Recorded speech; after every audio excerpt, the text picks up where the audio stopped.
Baiklah, yang pertama yaitu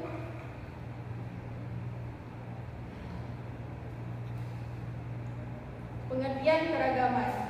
Keragaman adalah suatu kondisi yang terdapat bermacam-macam perbedaan yang dimiliki oleh setiap individu di tengah kehidupan bermasyarakat. Faktor keberagaman. Ada letak geografis. Letak geografis ini berkaitan dengan kondisi negara kepulauan yang berjumlah sekitar 17.000 dan setiap pulaunya memiliki suatu bangsa berbeda-beda. Hal tersebut juga menjadi Indonesia memiliki letak yang strategis, sehingga tak jarang pula dijadikan WNA, warga negara asing, untuk memohon naturalisasi sebagai WNI, warga negara Indonesia. Kedua, perbedaan kondisi alam. Melihat keberagaman letak geografis di Indonesia, pasti akan beragam pula kondisi alamnya. Perbedaan kondisi alam ini berkaitan dengan perbedaan musim antara daerah dan perbedaan kondisi alam yang berupa pantai serta pegunungan. Yang ketiga, pengaruh kebudayaan asing. Kebudayaan asing yang mempengaruhi bangsa Indonesia, terutama pada era digital seperti saat ini, juga berturut menjadi faktor penyebab dari keberagaman masyarakat. Baik,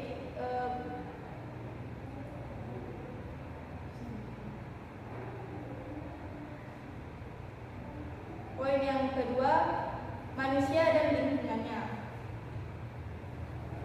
Pengertian manusia adalah makhluk hidup ciptaan Tuhan dengan segala fungsi dan potensinya yang tunduk kepada aturan hukum alam, mengalami kelahiran, pertumbuhan, perkembangan, dan mati, dan seterusnya, serta terkait berinteraksi dengan alam dan lingkungannya dalam sebuah hubungan timbal balik, baik itu positif maupun negatif. Kedua, pengertian lingkungan. Lingkungan adalah suatu media di mana makhluk hidup tinggal mencari penghidupannya dan memiliki karakter serta fungsi yang khas yang mana terkait secara timbal balik dengan keberadaan makhluk hidup yang menempatinya, terutama manusia yang memiliki peranan yang lebih kompleks dan real.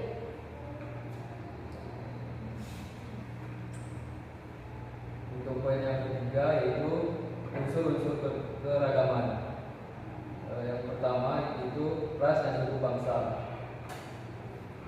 Ras dan suku bangsa turut menjadi unsur dalam keberagaman masyarakat Indonesia. Hal tersebut karena setiap individu yang tinggal di wilayah Indonesia dari Sabang sampai Merauke ini juga masing-masingnya juga dapat dinamakan sebagai keberagaman.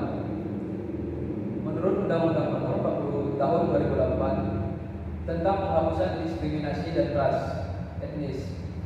Ras itu sendiri adalah golongan bangsa yang berdasarkan pada ciri-ciri fisik dan garis keturunan.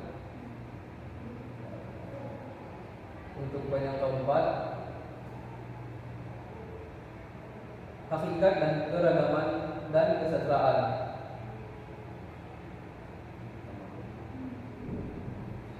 Yang pertama itu keberagaman.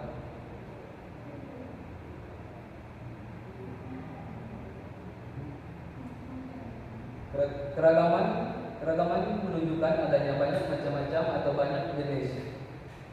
Keragaman manusia dimaksudkan bahwa setiap manusia memiliki perbedaan. Perbedaan ini ada karena manusia adalah makhluk individu yang setiap individu memiliki ciri-ciri khas tersendiri. Perbedaan ini terutama ditinjau dari sifat pribadi, misalnya watak, kelakuan, temperamen, dan hasrat. Selain makhluk individu, manusia juga merupakan makhluk sosial yang membentuk kelompok persekutuan hidup. Poin 2, makna kesetaraan manusia. Kesetaraan manusia juga dapat disebut kesederajatan. Menurut KBBI, sederajat artinya sama tingkatan. Dengan demikian, kesetaraan atau kesederajatan menunjukkan adanya tingkatan yang sama, kedudukan yang sama, tidak lebih tinggi atau tidak lebih rendah satu sama yang lainnya. Kesetaraan manusia bermakna bahwa manusia sebagai makhluk Tuhan memiliki tingkat atau kedudukan yang sama.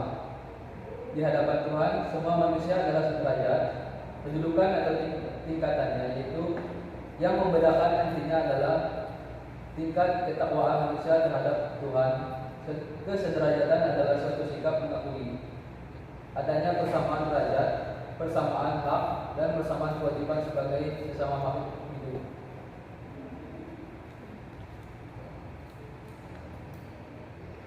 Baik, di sini saya akan menjelaskan tentang pelapisan sosial dan kesamaan derajat. Nah, yang kita tahu pengertian pelapisan sosial dan kesamaan derajat yaitu pelapisan sosial stratifikasi, kata berasal dari kata stratum, jamaknya strata yang berarti lapisan. Kata berasal dari kata stratum, jamaknya strata yang berarti lapisan. Pelapisan sosial adalah pembedaan penduduk atau masyarakat ke dalam kelas-kelas bertingkat atau hierarkis. Yang kedua, kesamaan derajat yaitu suatu sifat yang menghubungkan antara manusia dengan lingkungan masyarakat umumnya. Maksudnya sebagai anggota masyarakat memiliki hak dan kewajiban baik terhadap masyarakat maupun terhadap pemerintah dan negara. Dan di sini saya akan memberikan kesimpulan dari seluruh materi pada siang hari ini, yaitu sebagai individu yang menjalani hidup di tengah masyarakat, fungsi dan peran manusia membentuk identitas diri dan masyarakatnya, yaitu responsivitas dan tanggung jawab. Melalui dua fungsi tersebut, pengembangan kreativitas sosial dan pembangunan keadilan sosial budaya, diharapkan manusia dalam masyarakat dapat mengembangkan kegiatan yang mendukung identitas individunya secara bebas, bermartabat, berguna, dan berkeadilan. Keragaman pernah merendahkan martabat manusia, namun dari perspektif HAM dan agama, jelas bahwa manusia pada hakikatnya adalah sama dan sederajat. Baik, sekian dari kelompok kami. Mungkin ada kurang atau kesalahan dari siap materi yang kami berikan, kami mohon maaf. Sekian dan terima kasih. Selamat siang.